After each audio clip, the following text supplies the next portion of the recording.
Welcome to Aviation Stories Uncovered. In this episode, the Lockheed Martin F-22 Raptor, the legendary fifth-generation fighter that redefined air dominance with unmatched stealth, extraordinary agility, and combat capabilities unlike any aircraft before it. When the F-22 Raptor first flew on September 7, 1997, it represented the culmination of a Cold War-era vision. A fighter so advanced in stealth, speed, and sensor technology that it would guarantee total American air dominance against any conceivable future adversary. By the time it entered full service, the Soviet Union it was designed to counter no longer existed, setting the stage for one of the more unusual production stories in modern military aviation. The program had begun in the early 1980s as a head-to-head competition between the era's leading aircraft builders, with Lockheed's design ultimately besting a prototype from Northrop, the very company that would go on to build the stealthy B-2 bomber, in a fly-off that took years of evaluation before a winner was declared. The F-22 combines low observable stealth shaping and materials with the ability to sustain supersonic flight, known as supercruise, at speeds above Mach 1.5 without ever engaging its fuel-hungry afterburners, and it can push past Mach 2.2 with them lit. It is powered by two Pratt & Whitney F-119 engines fitted with thrust-vectoring nozzles, giving it a level of agility well beyond what its angular airframe alone might suggest. Onboard sensor fusion merges data from multiple sources into a single, simplified picture for the pilot, dramatically reducing the mental workload of tracking many threats at once.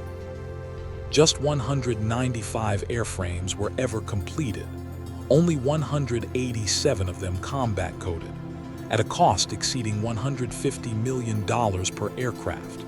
And unlike virtually every other modern American fighter, the F-22 has never been sold abroad, not even to America's closest allies.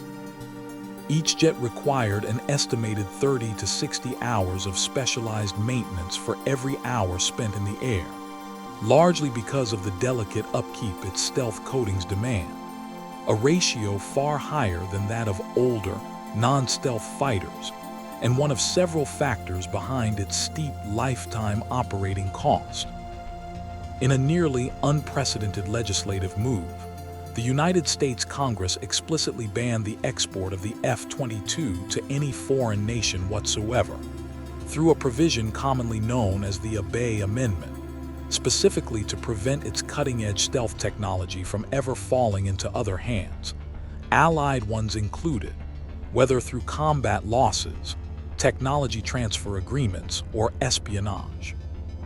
That made the Raptor an anomaly among modern American weapon systems, most of which are eventually sold to trusted partners, and it remains a source of ongoing frustration for countries such as Australia, Japan, and Israel, all of which expressed interest over the years only to be turned away by law.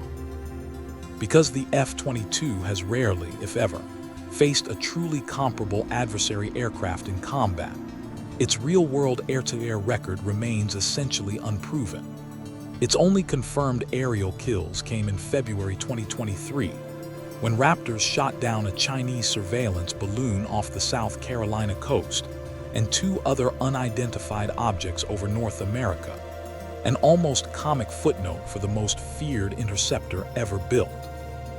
But in training exercises against other American and Allied fighters, most notably the intensive red flag exercises held over the Nevada desert, it has consistently posted staggering, sometimes nearly flawless kill ratios against opposing fourth-generation types. Those results have done more than almost anything else to cement its reputation as the most capable air superiority fighter ever built, a reputation earned entirely on the training range rather than in war. In 2009, Then Secretary of Defense Robert Gates made the controversial decision to end F-22 procurement at 187 operational aircraft, well short of the far larger fleet the Air Force had once planned, arguing that the more affordable and more exportable F-35 program better matched America's future strategic needs. That decision remains hotly debated among military analysts today, particularly as renewed great power competition with Russia and China has led some officials to argue, in hindsight, that shutting the line down so early left the Air Force with a thinner, high-end fleet than current threats demand. From around 2008 onward, and growing more worrying as the years passed, F-22 pilots began reporting unexplained symptoms in flight that resembled hypoxia, or oxygen deprivation, including dizziness, confusion, and disorientation, despite the aircraft's onboard oxygen systems reading as perfectly normal by every available diagnostic measure.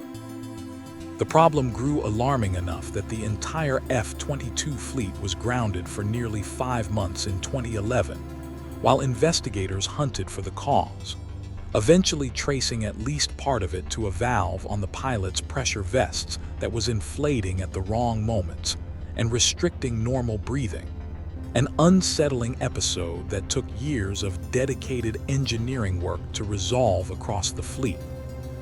For years, the Raptor's replacement was an abstraction, a program known only as Next Generation Air Dominance. That changed in March 2025, when the Air Force awarded Boeing a contract worth roughly $20 billion to build the F-47, the sixth-generation fighter that will eventually take the F-22's place.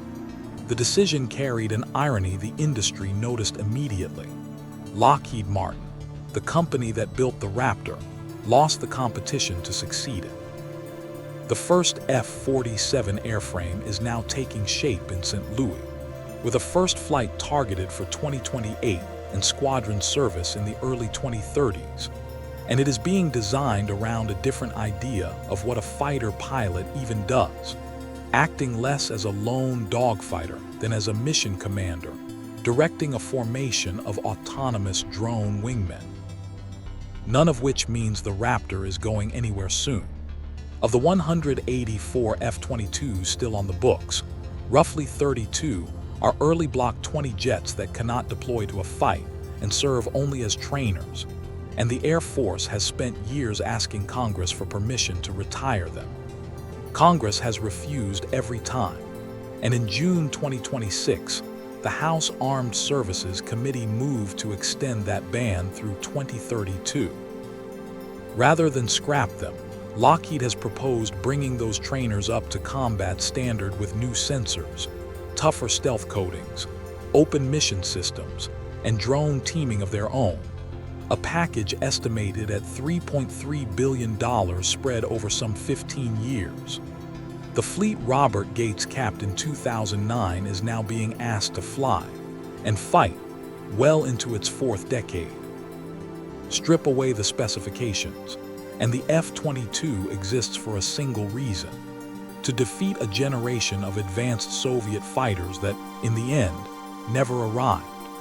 Its enormous price tag and the sudden disappearance of the very threat that justified it are what cut the production run so short, leaving the Air Force with a small fleet of aircraft that outclass everything else in the sky and almost nothing to use them against.